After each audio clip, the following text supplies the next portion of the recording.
Et nous sommes maintenant avec Nathalie. Bonjour Nathalie, soyez la bienvenue sur l'antenne d'Europe 1. Bonjour Olivier. Comment allez-vous ? Ça va bien. Vous Merci. nous appelez de la région parisienne, me semble-t-il. C'est ça, oui, tout à fait.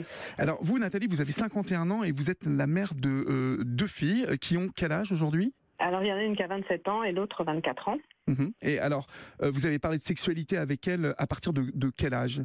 C'est venu assez vite parce que en fait, quand on a des enfants, quand le deuxième est en route, le premier pose souvent des questions sur ce bébé qui est en train de grandir dans le ventre de la maman. Donc, donc du coup, c'est à cette occasion qu'on parle un petit peu déjà de sexualité. Alors évidemment, de façon très soft, c'est juste qu'on explique la présence de ce bébé. Mais chez moi, après, les questions, pour les questions du courant sur la sexualité, ça a toujours été très libre parce que moi, j'ai la chance d'avoir grandi. Je suis née dans les années 70 avec j'avais des parents qui étaient assez libres et donc du coup. Moi, on m'a donné une instruction qui était assez libre et du coup, j'ai retransmis cette instruction avec mes enfants et donc toutes les questions qui pouvaient se poser, j'y ai répondu.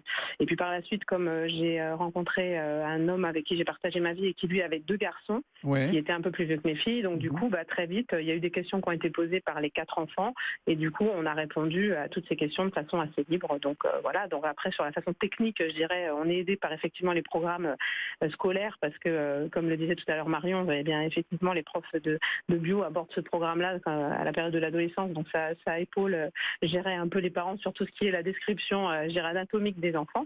Mais après, voilà, sur les autres questions, sur tout ce qui était vraiment plutôt la sexualité, tout ce qui était posé comme question, on y répondait de façon la plus délicate possible. Et moi, j'ai toujours axé plutôt que sur l'éducation sexuelle, parce que finalement, c'est mécanique, c'est quand même assez simple, ce qui se passe. J'ai toujours plus axé les choses sur le respect de son corps. Donc aussi bien pour les filles de se faire respecter et de savoir jusqu'où elles étaient capables d'aller, jusqu'où elles voulaient.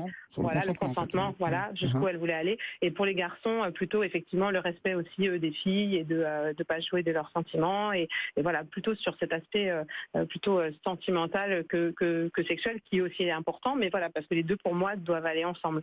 Consentement, sentiment, respect de l'autre. Mais à l'âge de 17 ans, votre fille aînée est tombée enceinte. Comment vous avez réagi ? Et elle, surtout ? Alors, je pense que pour elle, ça a été très dur parce que je suis sûre que c'était pour c'était le premier rapport sexuel. Nous, on en avait déjà parlé toutes les deux, c'était tombé d'accord. Elle avait un ami et donc je le savais. Et en fait, elle savait qu'elle avait à se protéger avant tout parce que plus qu'attraper la vie, on peut attraper la mort, donc par un acte sexuel. Donc du coup, elle savait qu'avant tout, il fallait une protection, je dirais, mécanique. Et puis voilà, que quand elle aurait besoin, on ferait le nécessaire pour qu'elle puisse avoir un contraceptif.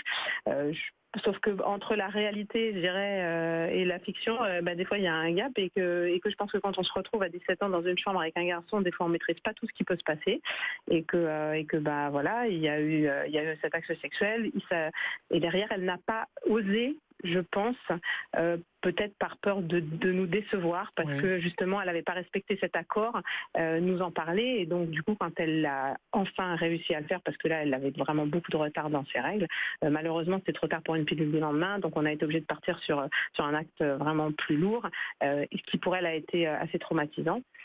Et en fait, d'abord, avant tout, nous, ce qu'on lui a posé comme question, parce que comme elle avait 17 ans quand même passé, on lui a dit, voilà, toi, si tu veux garder cet enfant, nous, on respecte ton choix.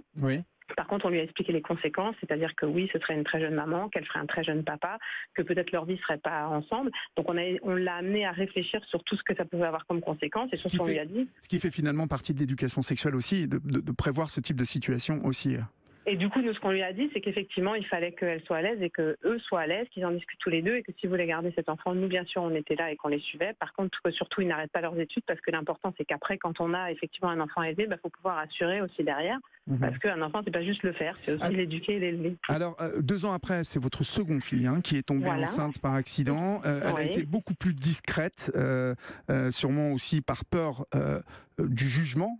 Vous avez pourtant conseillé vos filles, vous les avez alertées, mais finalement, force est de reconnaître qu'elles ont fait leur apprentissage toutes seules, non ? Oui. Tout à fait, parce que je pense qu'effectivement, quand tu arrives, même si on connaît les choses et si on sait les choses, je pense qu'il y a des circonstances qui font que tout d'un coup, les choses nous échappent. Puis quand on est jeune, quand on a 15, 16, 17 ans, je crois que oui, on maîtrise pas tout et du coup, bah oui, des accidents peuvent arriver. Et moi, ce que m'ont dit mes filles, surtout par rapport à ça, enfin surtout l'aînée, c'est qu'en fait après, elle, ce qu'elle avait pu faire, c'est justement se servir de son expérience pour en parler à ses camarades et justement leur dire attention, parce que oui, peut-être ça peut vous arriver d'avoir des accidents, mais la chose la pire, c'est justement de se retrouver enfermé dans la gestion de ce qui se passe derrière, parce qu'elles ont eu de la chance, parce qu'elles ont été quand même très accompagnées, on a été là, on les a soutenues, mais il y a des jeunes filles qui se retrouvent dans un désarroi total et qui sont vraiment obligées de gérer ça toute seule. Merci beaucoup Nathalie pour votre témoignage au 39 21.